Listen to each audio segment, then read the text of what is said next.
What's good, guys? LM7 here, back with another review. This time we're taking a look at, I do believe, our last mini set so far. We are looking at Kylo Ren's Command Shuttle.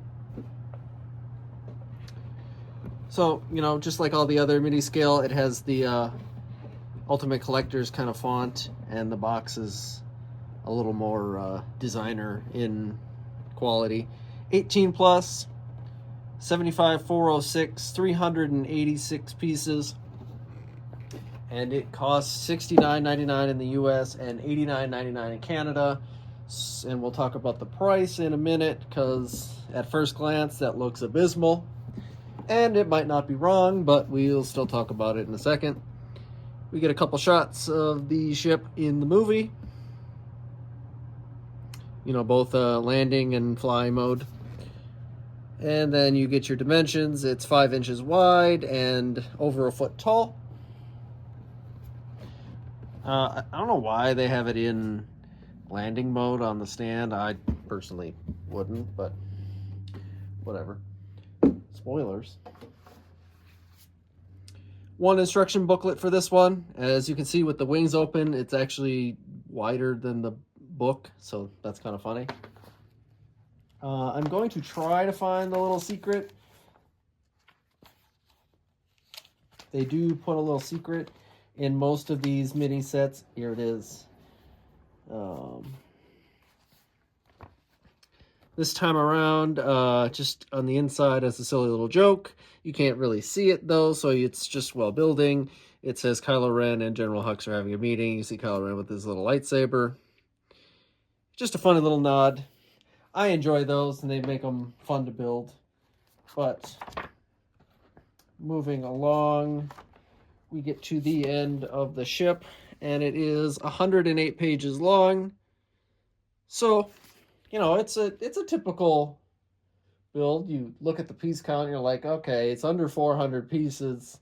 It's not going to be a very intricate build, but it's fairly long for what it is.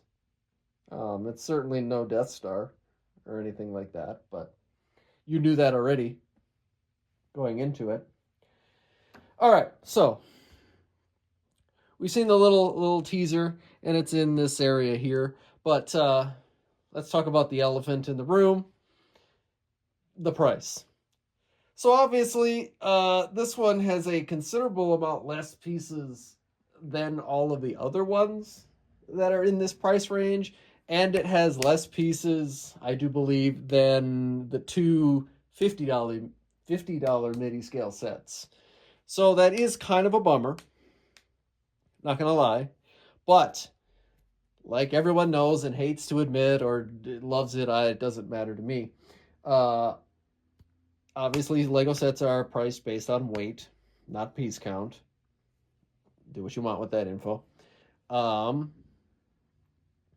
And I guess this one weighs, it's not small, so it's got good weight to it.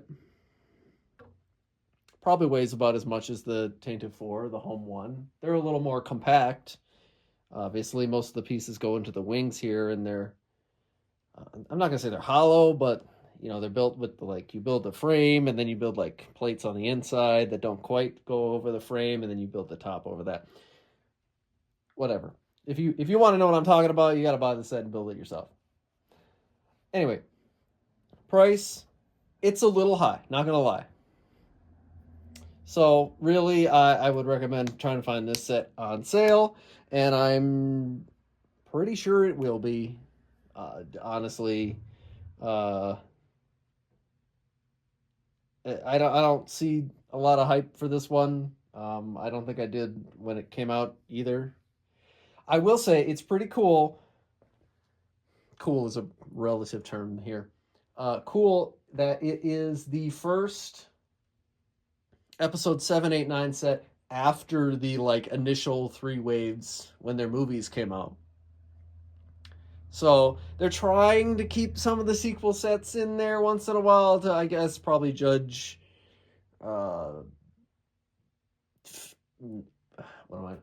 popularity, I guess. That's probably not the right word, but it's close enough. Um, and honestly, I don't know if this is the one. Maybe the helmet did better. I'm sure it did. But this and his helmet are the only sets from the sequel trilogy in a long time. So I guess they're seeing. Maybe they have to put some out there, part of the contract. I don't really know. But anyway, it was nice to see a sequel set, even if they're not your favorite movies, and they're by far not my favorite movies. But it's always nice to see a sequel set because you know you don't want the same sets 100 times. Like I didn't buy the midi Millennium Falcon because I really don't want another Millennium Falcon unless they do something drastically different with it. Anyway, ramble aside, it's a little on the expensive side, but if you like the ship, then maybe it's worth it. You probably will be able to find it on sale. And just by looking at it, it's really large for a midi-scale set when the wings are open. As you can see, it almost fills up the whole frame here, and I had the camera backed out to like, I don't know, $200 set range, give or take.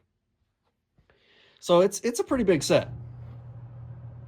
Anyway, we'll take a look at some of the details. As usual, it comes with a little display stand and tells you what the ship is with a little printed card here. That's always nice. The stand's about the same as all the other ones. Let me see. I don't remember. This one, the stand does not come off. It is connected more than just a couple studs. I'm sure it does come off, but I tried pulling on it and it doesn't come off easily, so I'm going to leave it on this time. As far as the ship itself is concerned, I think they did a fair job at it. It's overpriced. Most sets are nowadays, you know. But as far as like the reference material, the designer did a decent job. And you know, if you missed the other ones, if you missed the gray one, which was wrongly colored, or the newer one from episode 9, still 100 years ago at this point, good way to get this set and get it collectors. Maybe that means one day in the pipeline they'll make it UCS scale, but I doubt it. Maybe this is their last huzzah, like I said. Anyway, as you can see, there is a little bit of wing detail. Unfortunately, the wings are actually kind of bland. They got sometimes a cool little element with the wedge plates and stuff, but they didn't add too many details in there. Even like on the inside, they do have like lights and stuff sporadically throughout, and they have the guns on the front. But other than that, the wings are pretty boring. They could have added like 100 pieces, you know, like tiles and little greebles and stuff, just to give it some more feel. You know, they're kind of boring, especially if you're going to charge $70 for this for under 400 pieces. It better be detailed on the outside, right? My 2 cents. But the main feature, obviously, is the wings do fold up, and it's quite tall with the wings up. You can see it's actually past my camera there. It's where is it? It's probably this much taller, or so. It's taller than the box that it comes in. I like to display it obviously with the wings out. It makes it look more impressive. Maybe that's me coping with how expensive it is and what you actually get. That's really it for this set. It doesn't really have anything else going for it, unfortunately. If you do like Kylo Ren and his shuttle, you know, and you want the helmet and this, maybe there'll be some Black Friday sales for this set. Maybe it'll just go on sale regularly. I don't think it's too popular, to be perfectly honest, like I said before. But with that, let me know what you guys think. I don't think it's the worst set, but it's definitely it was like pushing the realm of too much money for what you get, especially with only 386 pieces. They could have done a little more on this one. And I will leave it at that. Let me know what you guys think, and I'll see you guys next time.